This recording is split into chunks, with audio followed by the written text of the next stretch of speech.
Hello and welcome to day 18 of my 7-week challenge to post a video every day. Today I'd like to talk about the time that I broke my tooth. Now this wasn't that long ago. It was about the end of March and I was eating breakfast. At that point I was going to spin class every morning.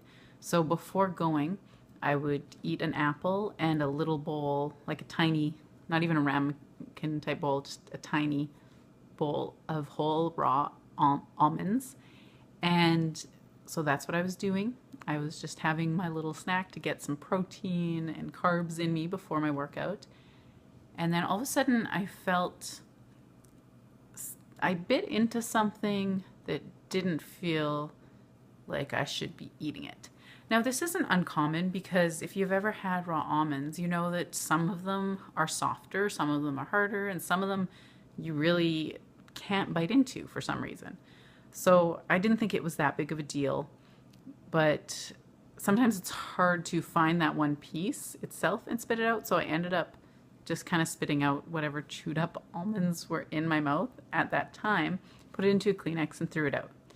So I kept eating, but then something didn't feel right in my mouth. Now, let me also give the disclaimer that I didn't feel any pain when I felt that, so I wasn't thinking anything super weird.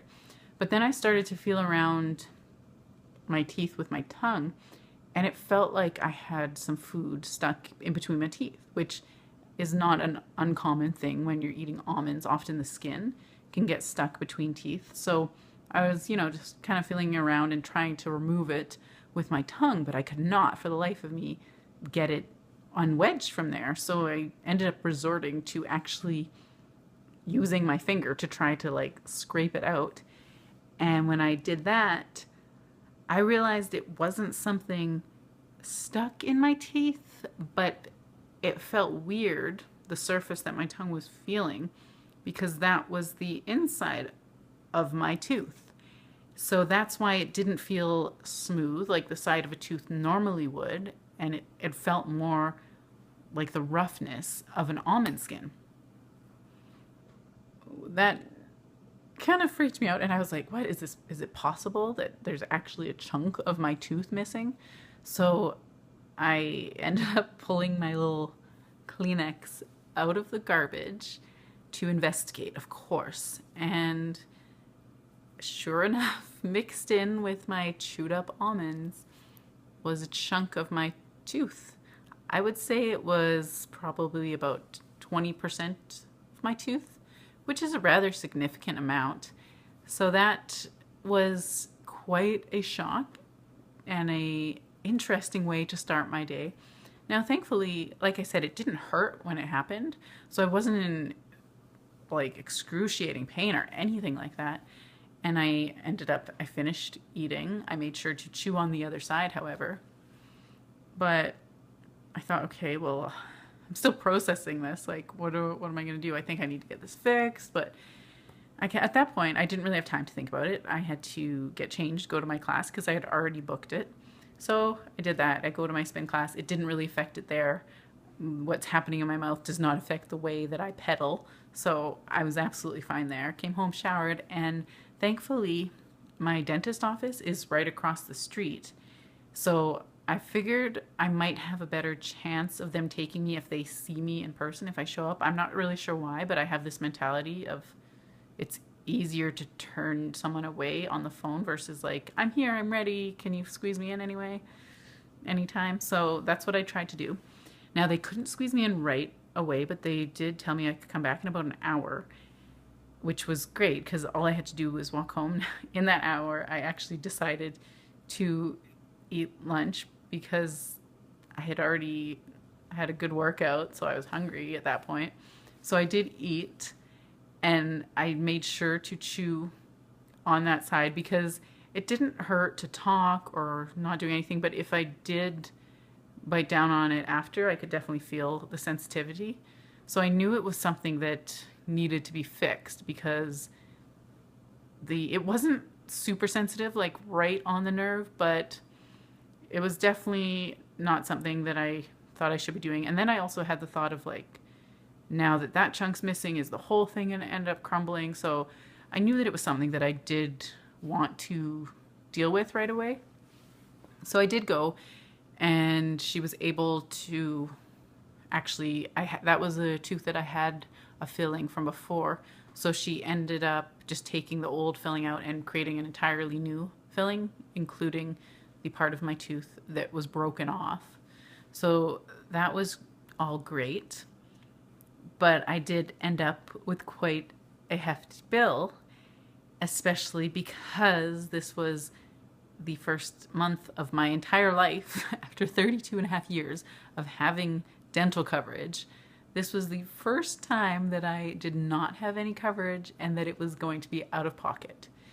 And not only did I not have coverage, obviously I didn't even have a job at that point. So I was trying really hard to cut my expenses, not add more hundreds of dollars of expenses to my budget. So it was an unplanned and unpleasant surprise. And in fact, even to try to reduce costs, I'd purposely gone to the dentist before quitting my job so that I would have one last appointment that was covered. And then I didn't make my next appointment for 9 months, whereas usually I would go every 6 months. But because I knew I didn't have insurance and I wasn't going to have an income, I purposely made the appointment for the end of October so that I would have a chance to start making some money in the fall before my appointment. But surprise, I ended up spending more than I would on a cleaning only 1 month into no longer having insurance and being unemployed. So that was a very unpleasant thing, but it happens. And of course, I have never broken a tooth before. I know it's not an uncommon thing to break a tooth. In fact, a lot of people I know break their front teeth, so it's not a ridiculous thing for a tooth to break. But for me, mine decided to wait until I was uninsured and unemployed for me to have to find a way to pay for that cost. Another thing recently that happened, thankfully, this one wasn't hundreds of dollars, won't be hundreds of dollars to replace, but just on Sunday, if you look at Sunday's video, I was wearing these glasses when I filmed. And that night, when I was holding them when we were about to leave, somehow the arm just finally gave out and broke. So I can't wear them right now, but I did find a replacement that I will be getting in a couple days. So, and again, thankfully, I don't buy expensive glasses. I just buy glasses at Walmart, so they're under $25 to replace, thankfully. But again, it's not something that I had anticipated needing to buy more sunglasses this month. So I just want to say with that, it's important to remember that no matter how much we may budget or attempt to cut costs, there are always surprises that could come up and just kind of kick us in the butt when we are not expecting it and not wanting it. But in the grand scheme of things, could be worse, I'm certain. So I just wanted to share that. I will be posting in a few days, I'm going to post videos about a lot of different things that I did to reduce my cost of spending, reduce bills and different things that I've changed to cut a lot of my monthly spending, because if I don't have an income, obviously I had to make some drastic cuts. So I wanted to share a bit of that in case it's something that someone else might want to try or consider if you wanted to either reduce, like save some money or just cut some costs in general. So that will be in a few days, but just wanted to talk about my unanticipated expenses for today. So thank you so much for watching. Have a great night. Bye.